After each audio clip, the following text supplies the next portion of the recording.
What's your Everest?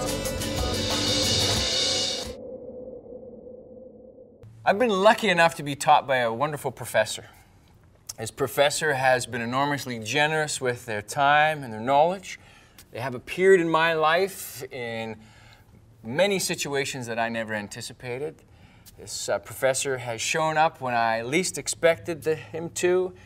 It has shaped my life, and this professor is perhaps the greatest teacher that I've ever encountered. The name of the professor is failure. My mom taught me this lesson as a young boy. She would say to me, Jamie, in your life you're going to have a lot of failures, which I thought was kind of a depressing thing. But she said, no, baby, it's not depressing. It's not. Failure is a profound teacher, son. At the heart of all these mistakes in your life is a bit of data. If you have the time, Jamie, and the courage to stop for a moment and think about what happened and why you might have failed, why it didn't turn out the way you expected it, whether it was a math test in high school or a date with a girlfriend or a job interview or approaching an expedition sponsor, whatever it might be. If you just pause, son, for a moment and think why you failed, you can turn that data into something more powerful. And what better experience, what better value can you pull from something embarrassing and disappointing and often hurtful as a failure? Son, you can take failure and you can weave it through the texture of your life into wisdom. So my whole perspective about failure shifted and changed through my life. Understanding that when I did fail, you know, it wasn't that awful.